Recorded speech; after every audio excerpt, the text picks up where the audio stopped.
Started the business over 35 years ago. A lot has changed over the years, but one thing still remains the same. Our passion for fixing cars. With a team of over 12 men and women, they work day in and day out to provide us the best quality service possible.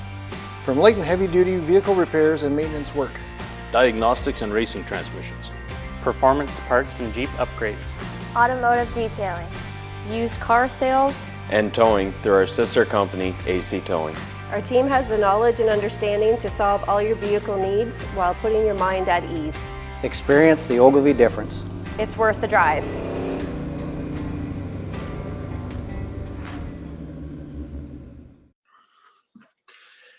Hello and welcome back to the Bracket Life broadcast with Andrew and Brandon. As always, Andrew, how are we doing tonight, bud?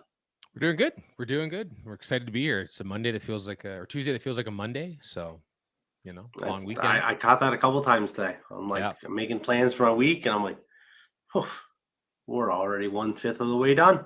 I don't know. Wake now up 2/5, right? Like that's the upside about those Monday holidays, right? I would campaign on a whole never have a Friday holiday again. Just do the Mondays because you're gonna get the Friday off anyway, and you might as well enjoy the 3.5-day weekend, right?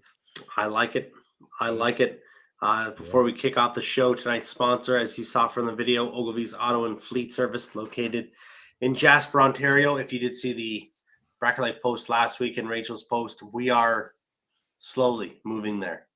It is getting there. Soon that will be home in Jasper. It'll be quite the adjustment.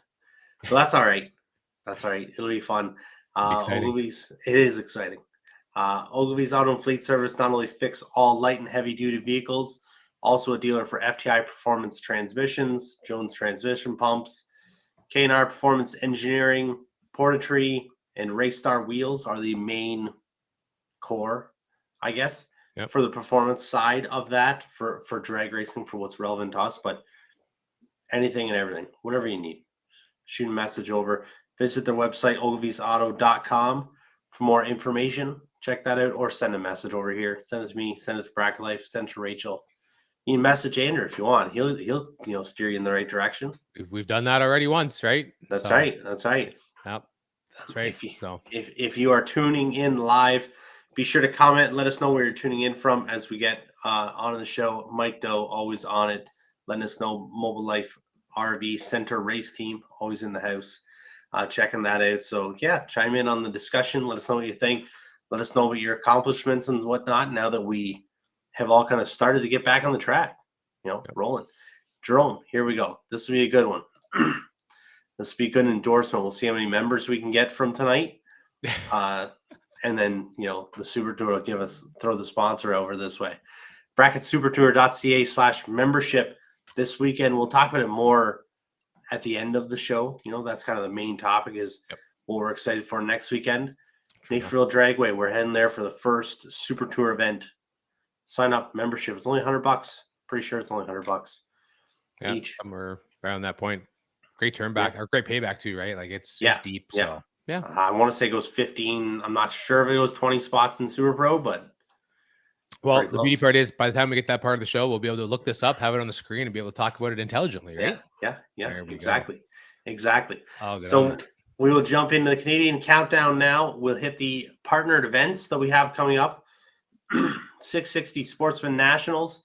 The 660 brand now has expanded to 2 weekend events this year.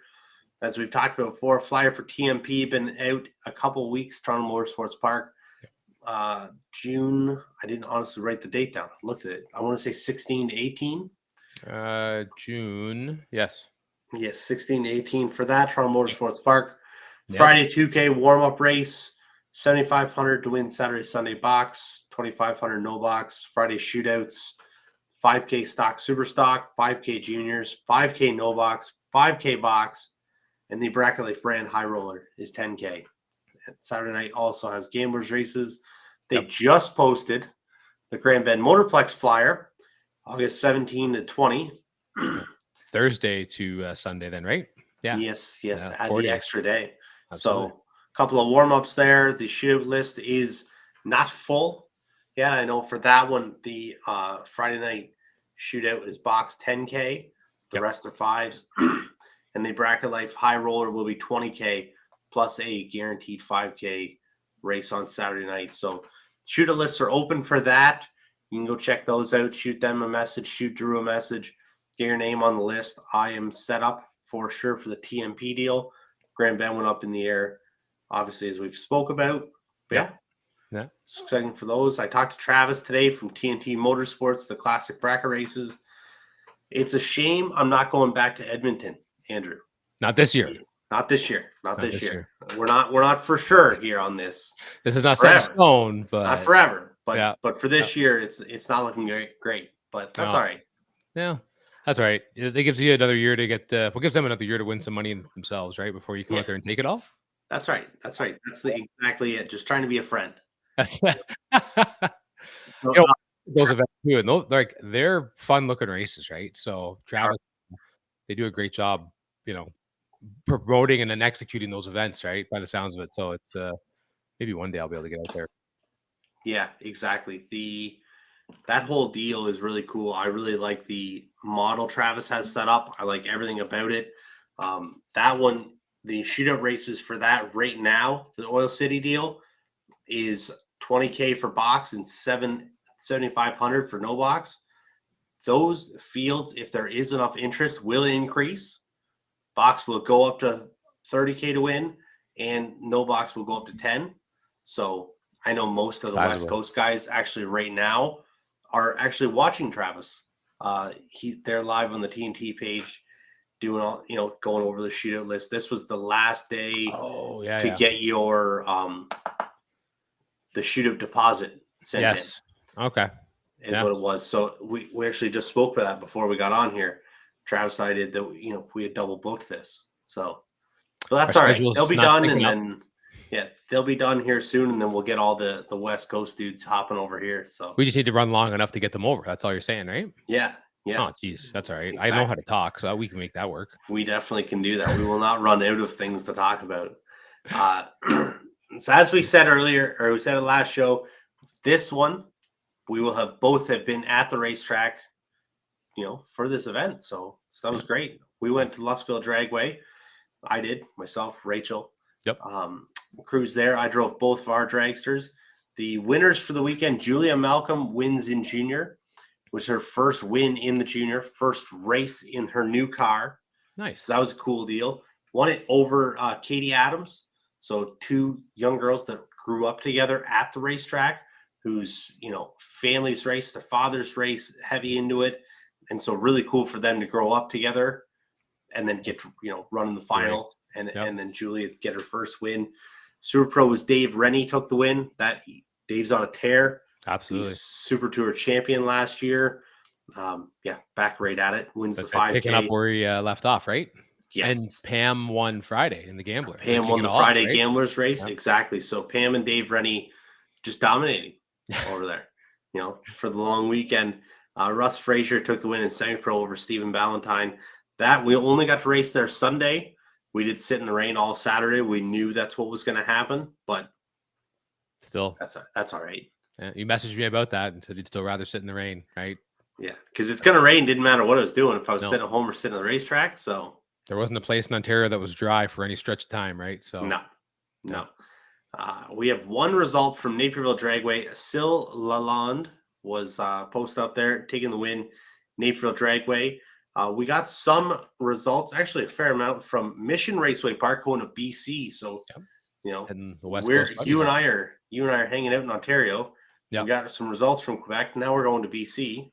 So, we are, we're that result's not really quite coast to coast, but pretty close. It's ish, right? Yeah. Some Mission Raceway Park sportsman class. Sydney Jung. Pro was John Tavik. Super Pro was our boy Craig Johnson. I've had Craig on the show before. Craig had a wicked weekend. Another guy just picking up where he left off, right? I think he won Saturday and then runnered up Super Pro and Sportsman on Sunday. Something like that. But yeah, so awesome. Hot Rod was Rob Monroe. Motorcycle, Tom Turand. Junior Thunder, Alex Green. Junior Lightning, McKenna Thompson. Junior Street, Tyler Smith. And the super combo was Steve Lowe for them on Saturday. So it looked like they had great weather. Yep. Sunday, Sportsman winner Nick Douglas, Pro Dustin Brewington, Super Pro Jan Christensen, Hot Rod Dustin Hunter, Motorcycle Tom Turand again, double up for the weekend there. Nice. Junior Thunder was Hunter Thompson, Lightning Lexi Winterbottom. That's a good one. Tyler Smith doubled up in Junior Street as well. And Warren Jacobson won the combo series out there. So good for those folks. We'll pay attention a little more. I'm trying to get a hold of the Mission stuff a little more. It seems like they have a lot going on in that area. So cool to follow. Very busy track, right? And there's a lot going on out west that we're trying to keep our hands on the pulse of, right? Because it's neat getting these results out there and seeing what's happening all over, Canada. Yeah. So we'll jump back to Toronto Motorsports Park in Cayuga. So they had their NHRA Division 1 National Open on the 2-4 weekend. So a combination of bracket and the NHRA classes. So junior dragster Saturday. So I guess I should qualify this. Cayuga was about the only track in Ontario that I think actually got a race in Saturday and finished it. So Johanna Thompson picked up the win in junior. Dustin Taylor picking up his second NHRA Wally in modified. Kyle Van Beek in bike and sled picking up the W. Trevor Deeks is kicking the year off, right? And Super Pro picking up his win. The American Invasion, DJ Razor came over. DJ is a prominent racer out of Buffalo, runs a lot at Lancaster and Empire. He borrowed a stalker and brought up a streetcar. The streetcar got the W on the Saturday. American Invasion, Larry Pulver, big friend of a lot of the TNT series racers from Canada. Larry runs a lot of 1090 stuff. Picked up his second NHRA Wally in the 90 combo. And Brian Clayton, super stock winner, which was a 5K race to win there. So that was a big win. Sunday, juniors, Ethan Birch, junior consolation, Cammie Scott, modified, Chris Polanik. Chris won his second Wally. So kind of a theme there with folks picking up their second Wallies in their career. Bike sled, Jason Stewart. Super Pro, mighty Mike Newman, kicking the year off. So he's got some cash in his pocket to head to Napierville. Maybe. I'm not sure if that's on the list or not. I'll throw it out there. Mike's paying attention, right? Yeah. Right. It's his part of the world, right? So, it's where he comes from. So why not? Right. Street Eliminator, Adam Sukrivani picking up the win. I believe that's his first win as well. I thought I saw something about that, but great job for them. Blake Sutton, talking about guys kicking the year off right after a successful, campaign in 2022. Blake picked up the win in the 90 combo. I believe he was runner-up on the Saturday as well. So good start to the year for them. New combo in their 890 dragster. And Dave Emmy, who I believe is American, picking up the win in the stock super stock combo for the NHRA Division 1 National Open. It's a bit of a tongue twister. I don't know why that was so difficult. Grand Bend, the only result I really got out of there was top ET. Benny Smith with the win over Sean Legg. So the Mobile Life RV Center team got it now. This is not a smooth Monday, Tuesday going on here, I tell you. Wanted to give a special shout out to them. Longtime viewers of the show here. They're always chiming in. So great to see them kick the year off. It was a red light final for Sean, but nonetheless, a great way to kick it off because that would have been the first race. I think the Saturday rained out in round 2 at Grand Bend. So first real race day, and they get to the final. So great job, guys. We'll hit the road. So we're going to hit the U.S., but we're going to head to Rockingham Man Cup Series. So it's a bike series that if anyone's not aware of the Man Cup, Josie Brooks, one of our Western Ontario racers, she took her bike to the winner's circle in Top Gas and Pro ET. They made a decision last year to start traveling, hitting up some of these bike races. So they run an 830 index, 820 index, I believe is what Top Gas is. And then Pro, I believe, is like a super pro style bike class. And she has hit the ground running there and picked up 2 wins. So congratulations to her because that's it's tough racing. That's the same place where guys like Konopaki run around in and run with. And there's a lot of great American racers. So kudos to her. The Smokies Garage team, I guess they're setting up for a week in Norwalk. We didn't realize this. This kind of caught us off by guard. But the AMRA, which is a motorcycle series is what I'm assuming because Crank Langtree won the 930 index class. Crank is one of the team members for the Smokies Garage team. They have a bike that they campaign at some of the events. And I guess they went down early because the rest of the teams joining them today to start testing for the PDRA race that's coming up this weekend, which will feature quite a few Canadian racers, naturally, just because it's 6 hours from where I am. So it's 4.5 from the border. So anyone on this side of the Top Sportsman, Top Dragster, Pro Mod, 10-5, Junior Dragster. I believe the leg team's actually heading down there too. The Mobile RV team is packing up to go run the Bracket Bash. So, but congratulations to Crank. Big W for them. They've been struggling with that bike and they got it turned around. From there, as I'd already mentioned, PDRA American Door Slammer Challenge. Mobile Life RV teams heading down. Parkhurst race teams heading down for Top Sportsman, Top Dragster, I guess. The Smokies Garage team, Spencer Hyde, Kyle Harris, kind of all the normal characters we would normally talk about for the PDRA heading down there. Should be a great weekend. Weather looks fantastic. And I think there's a lot of folks there who do well at that track who are heading down from this part of the world. So I have some cautious optimism that we're going to see some winner's circle pictures from somebody with a Canadian background. And I'll throw it in here. We got a late edition. Ian Hill, one of our buddies, and back to bracket racing. Ian is the promoter of the Canada Heads Up series. We've talked about it a bit on the show and had some of their champions on there, like Joe Moreau.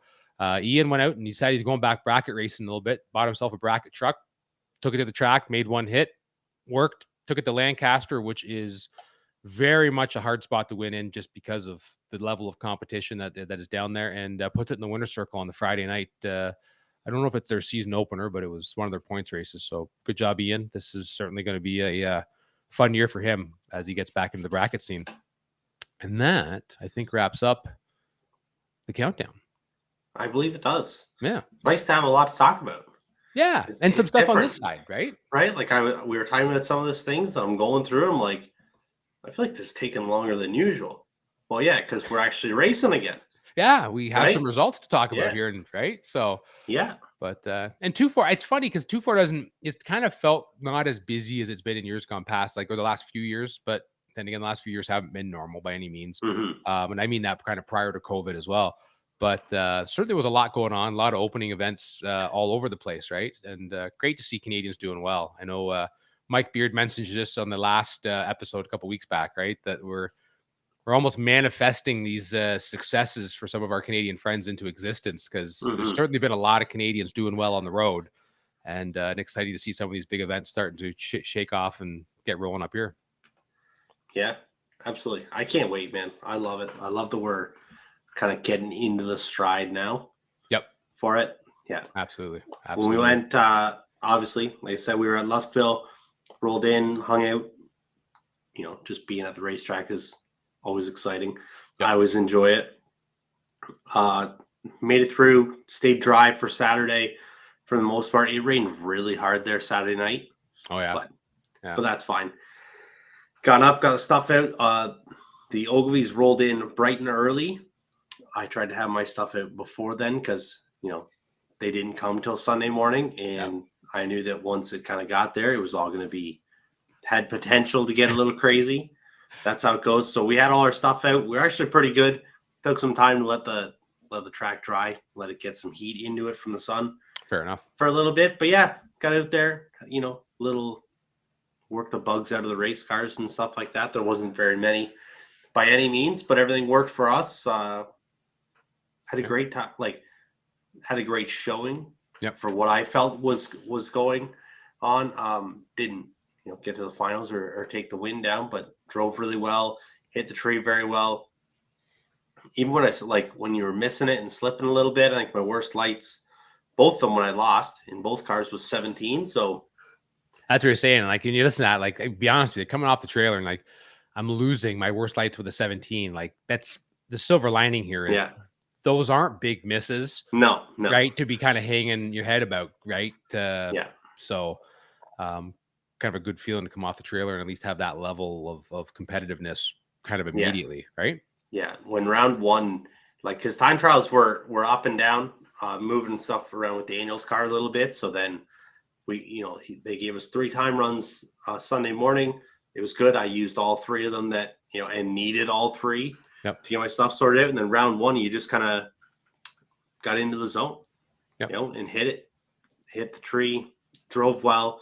You're not you can't see it as well, right? Because you haven't looked at it over there in a Yeah. while, but Yeah. looked at it fairly decent for the most part. And the mistake I did make was being too caught up in what was going on and not taking nourishing myself enough, I guess. With that, I don't know if that's Yeah. the right word for it. You know, I know exactly what you're trying to say. Yeah. yeah. Lunch was, we had a couple of hot dogs midday, and that was about it.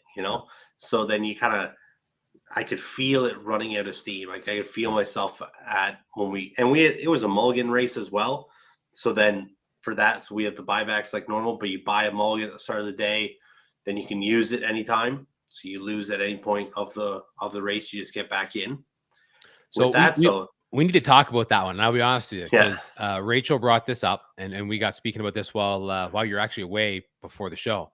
So Nixon a coffee up. Yeah. Which at this time of night, that's a bold move, but you got to do what you got to do, right? So, so the theory was, and we were talking about this. So in the final, it was Francais Roberge and Dave Rennie. Yeah. Yeah. So Dave has a mulligan that he hasn't used. Correct. Francois did not. Dave takes the W, race is over. It was brought to my attention that because Dave had the mulligan for this event, had Francois won that race, that round, they were coming back around. Correct. Because Dave would be able to use that mulligan. So this conversation was neat because it's you don't hear about the mulligan style races very often, right? No. Like they're few and far between, right? So then the conversation says, in theory, if two people get to the final round, both with mulligans, you essentially have a best 2 out of 3. Yeah. Right? Yeah. Like, I mean, don't get me wrong. That's a pretty for sure. far out there, but not impossible scenario. No, absolutely. And I'm thinking about it, this is wild. I mean, like, you're going to take, I guess, an 8 or 9 round race, which is already pretty long for the type of car count we were talking about. But yes, nonetheless, and you could make it 11 to 12 rounds just with that mulligan potential. So then from there, and maybe this is where I'll jump in with the question here. Let's suppose you and I are in the final round. We both got mulligans in our pocket. We're about to race essentially 2 out of 3. It was thrown out there by producer Rachel, Slight Times co-host Rachel. Do you negotiate no mulligans in that? Like, this is just we're going to run for it? Or do you, and then do you even make a deal in the first round? Because you're both sitting there with mulligans. Is there any point in talking about money? Because you're both going to come back around. Yeah. I think I talked to Kyle Jessup. We had the same conversation on the Saturday night. I think that for me, you get there, you have both, then you just throw them out. Do one hit and call it a day. But that could add 3 more rounds to that race. Because like I said, I want to say we had 35 cars, maybe 40 cars for a 5 grander. Yeah. That's not bad. No. But with the mulligans in there, that became a 9 or 10 round race and had potential to be more. Yeah. So that's the part that added dynamic. Like, I've never raced in a mulligan style race. So this is just Andrew talking about a far-fetched scenario in my mind, only because I've never been. But I don't I got to admit, I'm sitting here thinking about it, and Rachel's talking about it. I'm like, I don't think I make any deal on that first race. I think I just let it stand. I'm also not talking about burning my mulligan. Like, forget that, right? Because if I manage to screw this up, I want another crack at this. How many times have you lost in a final and said, boy, did I wish I could walk that back? Yeah. Well, now you can. So we're coming back around. I mean, if I lose, I'm coming back around. If I win, I would expect to come back around, right? Yeah. In the second run, who has the upper hand now? Like, when you're negotiating a split or anything else, right? You're basically sitting there knowing next car down the track that wins, and that loses. Now you're going into a final where essentially someone's burned a mulligan, right? They're out. Mm-hmm. Next loss loses. Who has the upper hand here on negotiations? Do you even have one? I don't think there is one. I think there is still no conversation to be had. No? If somebody still has a mulligan present, I don't think there is a conversation to be had. Well, you're in game 6, right? You're not in game 7 yet, right? No. Like, if you want to use the sports analogy on this, right? And I don't mean to take this entire conversation sideways. I'm fascinated by this whole idea because it added such a dynamic to the thought of the final round. Yeah. I'd probably drive myself nuts is what I'd end up doing. I'd be a basket case through it's all Yeah. Yeah. said and done. But like you're in game 6, like one person's still sitting there knowing that game 7's still available for them, and one person knows this is game 7. You got to negotiate something now, though, right? Like again, I don't think so. Like it's funny actually how many winners of that event, and it's only ever the first day. First day at Lustville, always a mulligan race. yeah, we're talking about one day, one event, day. one event, But but like the number of racers who win that day, that win with their mulligan, is ridiculous.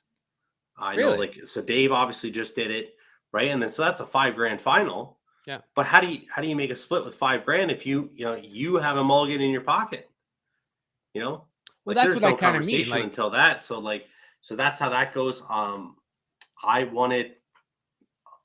I want to say it was 2019 with a mulligan. Kyle's won it with a mulligan. I want to say Derek or Troy has won it with and there's been more people than that, but like a fair amount of people would go that, a day like that turns into a 10-round race, give or take. Yeah. And just mow through the whole thing anyways, Hmm. which is really neat. But that does pose in the finals, Yeah. for the most part, unless you win that first round of it, there's still a no split situation going on. But yeah, it's interesting. It's fun. Fun to be a little different.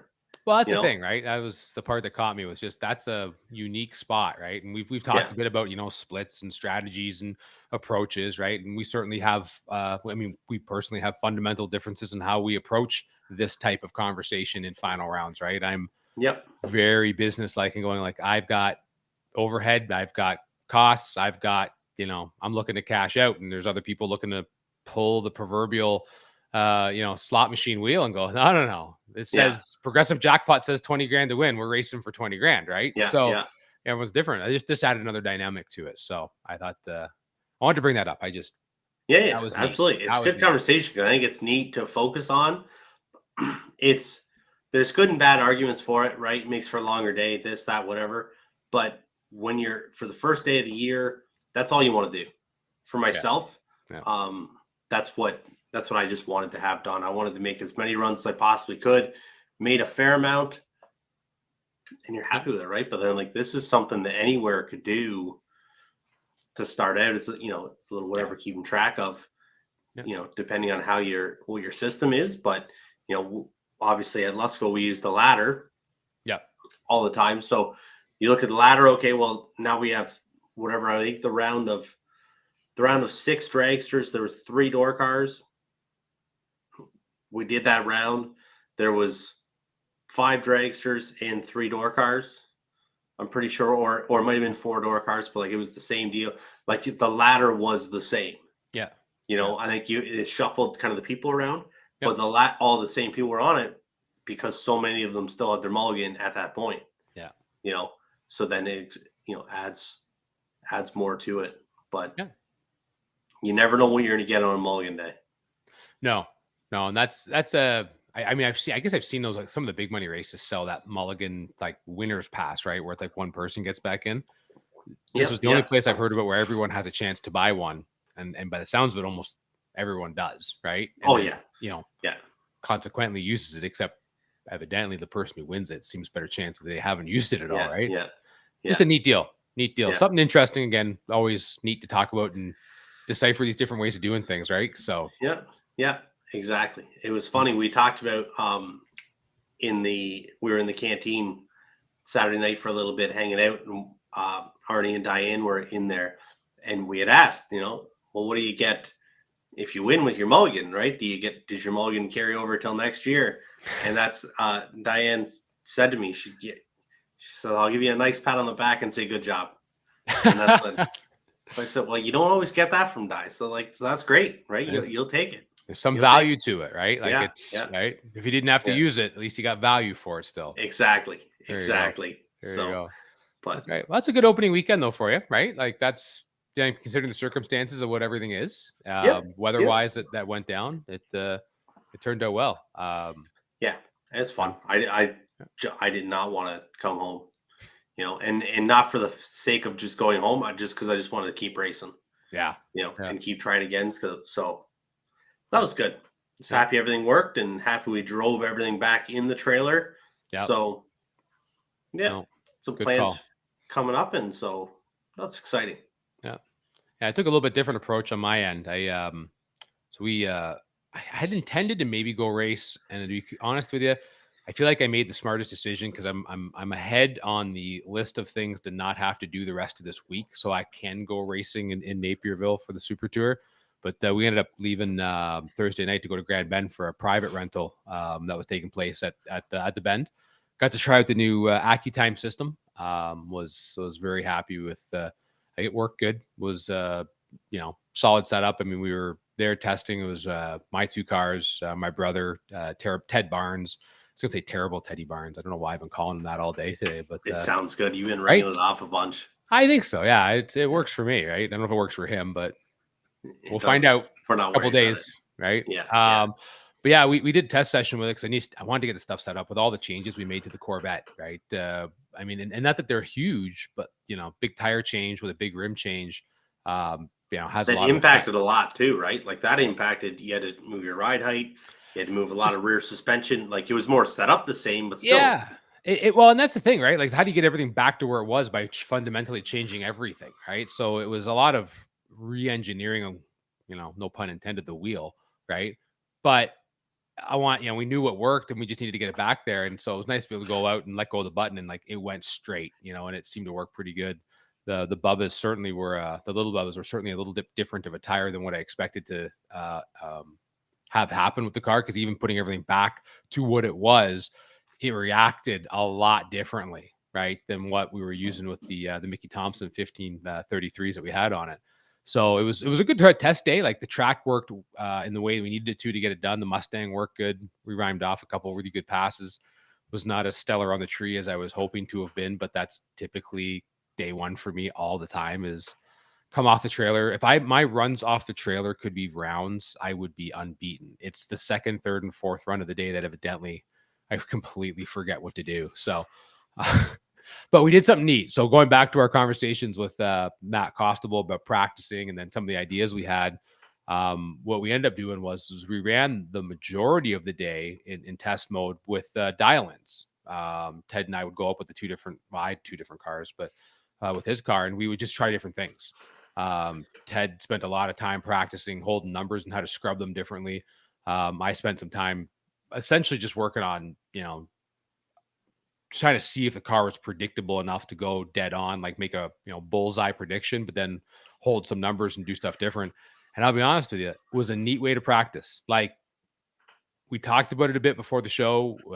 Ted and I have been kind of rolling through this for a few months, but like, it's really nice to go up there with something that you're not sure about, loaded, in the barrel, going, okay, I'm going to go scrub 5 numbers. I have an idea of how I want to do it, but we don't often get that opportunity to go out and do that and execute it while there's a car beside you doing something, right? And we took a lot away from that. Like it was by far one of those test sessions where we weren't changing converters, we weren't changing tires, we weren't changing parts. There was some twisting of knobs going on and some other stuff, but the reality was to go out there and, okay, I've never done this or I've not done this successful. Go out there and look at it. And, there was one pass where we had Ted set up honest, and I was carrying a few numbers in the Mustang, just looking to try to find a different way to scrub more accurately than what I was doing. And Ted just missed the tree. I didn't. Rolled out there and like just around the 330 mark, carrying as much as we were carrying, I was able to park beside him and put some we put tape on the window. Like you've seen that trigonometry math where we're looking for the tape on the window, right? And I'd never tried that before, so we threw it on there and learning experience there. Don't let NHRA hear that. If I ever show up to an NHRA event, I'll have to take it off, I guess, right? But tried that and to be honest with you, like to catch him, put the car there, run 2.5 over for the W with a very tight MOV like margin, and Ted go like, that was the first run all day he'd made, I think, dialed honest. And he's like, there is no sicker feeling than going from holding numbers and being able to manipulate the look of a run, where it wasn't the first pass that day he was behind on the hit, but it was the first pass where he had nothing to work with. Like when he let go and the car, I think it went 1.5 over the dial in to boot, right? Mm-hmm. He was behind by 20, going 1.5 over. I'm dialed at least 5 over. I think I was probably going, or sorry, 5 under. I was going 6 under just because the car was quicker, right? On that one pass, not by a lot, but by a little bit. And I was able to leave it up there and have all the time in the road to park the car. And he goes, I don't like this at all. Like, I'm not going to try to give away game plans, but he certainly, Yeah. like dialing honest is probably not going to be in Ted's future, repertoire, because it was more clearly evident. So we ran that race right back around. He dialed it the way he wanted to dial it, carrying the numbers he wanted to dial, that he was comfortable with. And it was closer on the tree. Like, it wasn't as dead a giveaway, but I mean, it was certainly interesting to watch the race and how it unfolded. And I was able to execute fairly similarly. But it was totally different. Right. And just when you get that ability to go out and do that, I was like, you know what, this was worth every dollar of getting this. And not saying you need a private test session to do this, but it certainly gives you the affordability to do that when you can have some ability to control what you're doing on the track and the tower and the timing system. Right.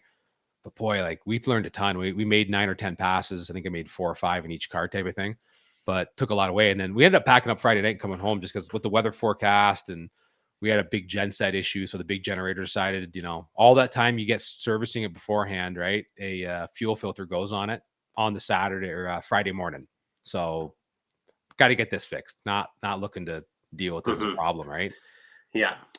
So it was like, what, packed up, came home and got the car set up, made some little changes, but got things ready for Napierville, and then, went through that. So, I mean, a little bit different of a weekend. Never let go in a round one scenario, kind of like you did, right? But certainly let go with a bunch of round one scenarios theoretically, and got some time at the finish line, some time on the tree, and, a couple long staging, I won't say battles, but prolonged stage battles to get it in and get used to things. So Yeah. feeling ready to go, but certainly a different approach. What was unique, I would do that again, I think, next year with a test session if we had a setup that wasn't needing a lot of like fundamental testing, because it felt a lot like practice, right? Like, not very often you go into competitive leagues and stuff where you don't get to practice before your first event, and this certainly had all of that, where you didn't feel bad that you messed it up. You went down there, made a mistake, got to roll it right back around, and not have to dwell on that for the next 24 hours or 7 days, right? And feel good about it. So somewhat optimistically confident going to Napierville, for no other reason than just, I think I got most of the suck out of my system. So, Well, that's the attitude to have, right? If you can get the suck out of your system, then that's got to be a beneficial going to the Super Tour, I guess. right. Any event, any event, yeah. But that's cool. I'm glad you guys got to do that, because as we talked about before, we talked about on the show, I talked about it a bunch here and just around with some different folks. I'm like, I'd really just want to do that. Yep. And then I tried some things on Sunday, executed well.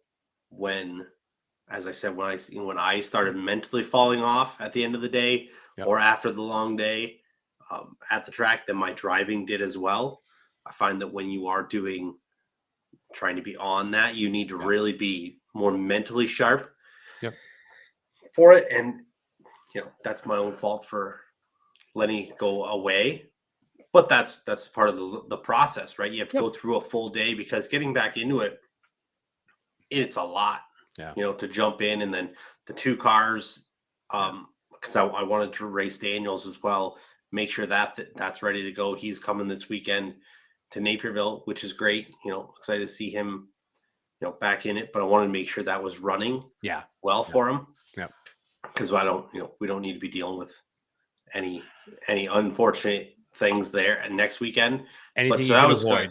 Good. Exactly. But for that, so you're jumping back and forth, and it's the first day back in it, and it's just a lot. So, but it's good, and it is a lot easier to try new things and make notes, record it, think about what you're actually doing. Yep. When you're doing it in a test session, not. Well, and that's the thing. Like, I think the one thing I did take from that is you because it's not a real elimination, there is a little bit of a need to get yourself into a zone. Like, you can easily slip into a time trial mode of, okay, I got to dial it on the car, I got a delay box setting, box is set right, let's just go up there and let go of stuff and see what happens. And you kind of you're not doing yourself any services there if you're not going to practice in a mentality of, I want to turn on a win light in this round. But because I certainly made a pass like that. I made a terrible run where I knew it was a time trial run. It's what it was in my head. It wasn't an elimination run, and it was a bit of a wasted pass. But in the same token, I was just, that round, I was just being the setup dummy, right? Where I'm going to leave decent light. I'm setting up to go dead on. Like, I'm doing all this purposely so that, Ted can practice. You can have the different look. Yep. Exactly. Right. So, you're just setting up to make the pass so the other guy can practice what he wants to do with a known commodity beside him. Right. And I definitely made a terrible pass. Like, it just was a bad pass. Right. And the takeaway from that was, if you're going to do this type of stuff, you're going to practice with your head in the right space. Yeah. Right. And even take that into time trials. I mean, the reality when it dawned on me after the fact of like, why was this such a bad run?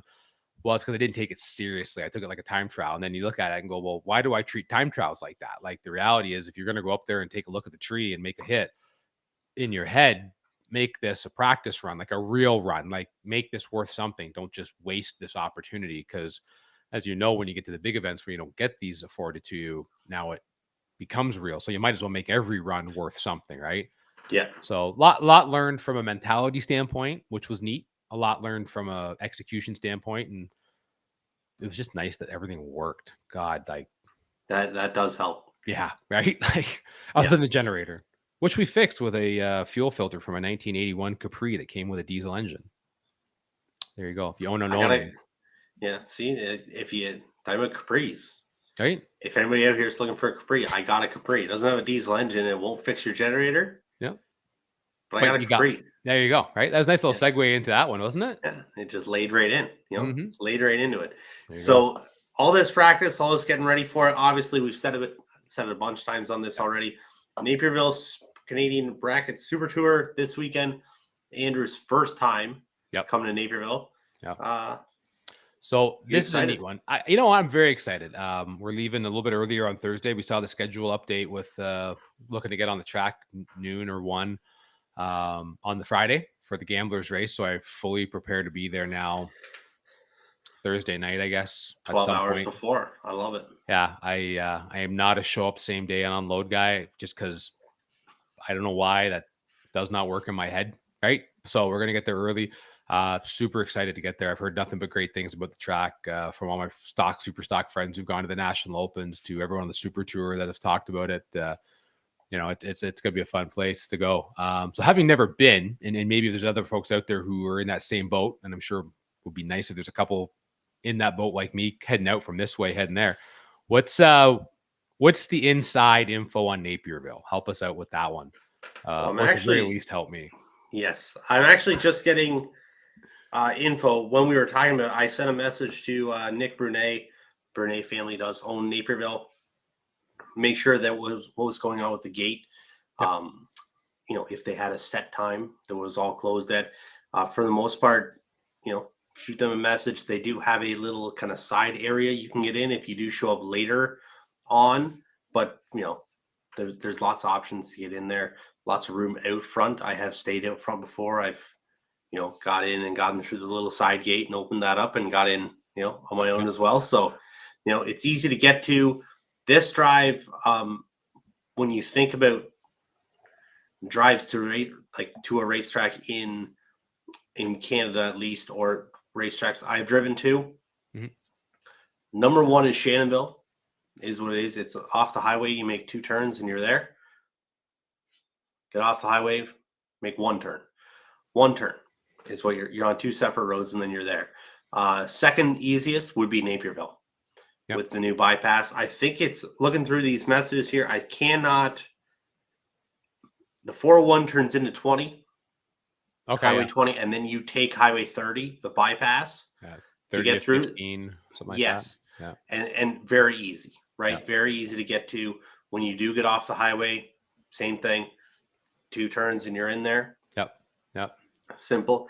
If you do show up, I have never ate at the restaurant that is next door. I've only heard good things about it. Next to truck stop right there and everything else, right? So yeah. So everybody who does get there early, or like if they don't have dinner, or because you can just go anytime, and then the restaurant's right beside it. So roll over there for dinner and it's all good. So that's great. First of all, first thing you have to do when you are going there, you need to download the app. It is Racing Slips, is what it's called. Yep. That is, I got it here. I don't know if you can see it on the phone a little bit. It's the same time slip app that everybody uses. On their Racing Slips, go on, find Naperville Dragway. That's all good. They do not have paper slips there. I'm not sure what the situation is if you want to get them. Yep. This is really easy to get it, and then keep track that way. So that's Actually, a good point. I hadn't thought about that till actually right now. Yeah. The time slip application, right? So yeah, because I thought about that. You had brought up some points about what you need to know for Naperville. That's what you need to know. Yeah, for one. Good call. So paying attention to that, you have it. You can see what everybody else does. Everybody else can also see everything that you do. So just in the back of your mind for everybody watching that's going and race at any of those tracks that have the time slip app.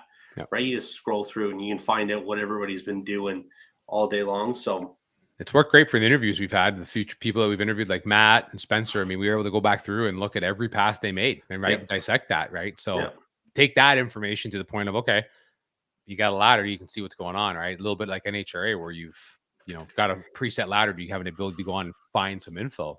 Yeah, unique dynamic to that. Right. Yeah, so it's all good for that. I like it. I believe that was Naperville was the first track to have it. Like it was created in that area, I'm pretty sure. So that works well. Go there. Parking is, I don't want to say it's as tight as Lusville, but it's pretty close. Yeah. It's not a big track, right? It's not a massive place. Yeah. Very nice, right? And there is lots of room. Yeah. So, just be conscious about where you are parking and what kind of spaces you're leaving. Yeah. And whatnot, and spaces that you are setting yourself up with. True. For somebody like yourself and myself, with two cars rolling out of the trailer, they are parking in the same unit. Just have a plan for using it because you're not going to have a massive amount of space for the most, depending on where you are. Some spots might get more, or, whatever like that. But yeah, just be aware of that. Yep. Oh, there you go. Perfect. Bring that Mark up. Bernard got it up there. Stefan Monette developed the app. Yeah. I knew it was in, I was unsure of Stefan's name, but I knew. I was saying the same thing, right? Because I believe it was Chuck Fram was filling me in on some of the info on this one, and mentioned that. So there it is. Which is kind of neat. I mean, sidestep from that, it's a neat app that you see taking over a lot of U.S. tracks, and I think will be available at a few other ones, including Grand Bend. I think is looking at it.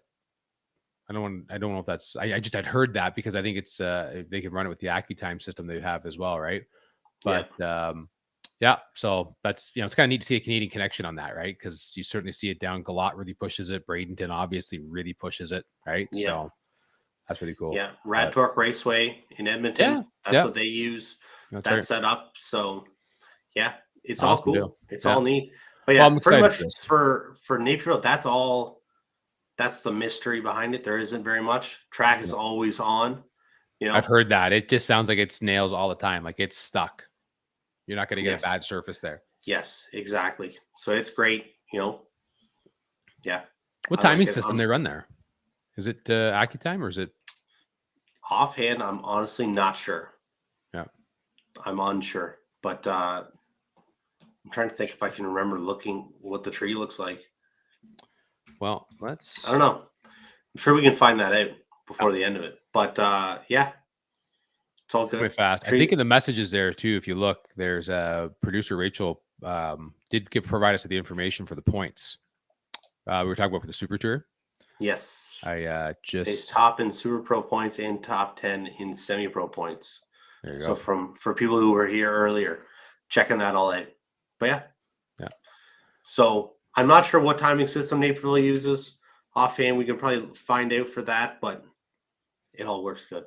Well, it looks like a well-blocked tree. I just pulled a picture of it and looking at it right now, and it's got all the blinders on it, backdrops, and everything else. Like it's. Yes, I think at 5 o'clock it's rough because the sun sets behind the tree, so it can be difficult to see. Very similar tree to Toronto Motorsports Park there, where later on in the afternoon it gets a little tough for a little bit. Yeah, but it's not terrible because that is set up very nicely at Naperville. So It's a bright track too, eh? There's a night picture here of it. Like it's, it oh looks yeah, pretty you well can illuminated, see, right? Yeah. you can see in there. Yes, for sure.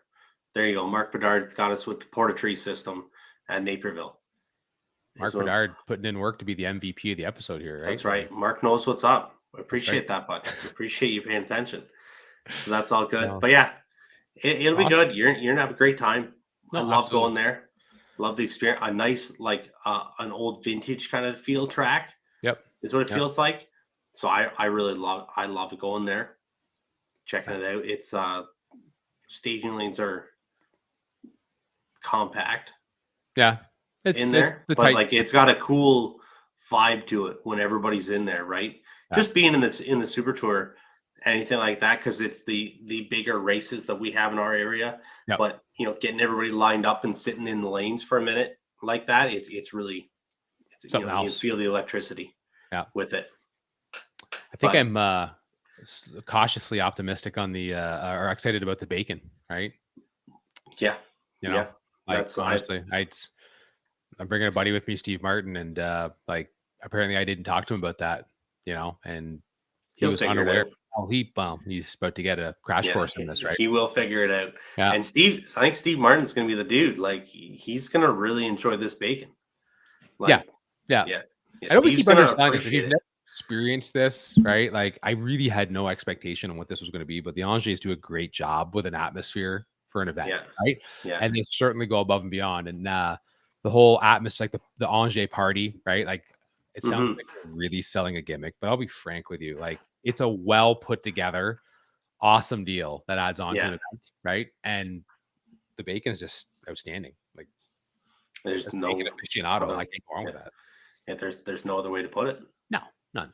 Right? Is what it is. So- So that's good. That's about Yep. it. That's about it for this week. It was good. Nice, awesome to be back at the racetrack. Yep. In 2 weeks. What are we going to have done in 2 weeks, Andrew? Um, Race Naperville. yeah. All have gone to Ohio. You're heading to Ohio. I will be further in debt getting the big truck fixed with some scheduled maintenance work on it. There you go. So There you go. that's all right. I may need to win a couple times out in Naperville to pay that bill, but we'll be prepared. We got entries into some big money races because we got Drew's race coming up. I think I'm in the second ace race in July. I Mhm. think it's July. Got two golden tickets, 2 tickets into that one. So we'll head to that. But yeah, you'll have a couple events under our belts by then. So we'll see how things go. We'll have some more results for the world. And then, if I am not mistaken, I don't want to let too much out of it, but we have a new pro stock driver coming on. Yes. It's not necessarily bracket life on that, but Yep.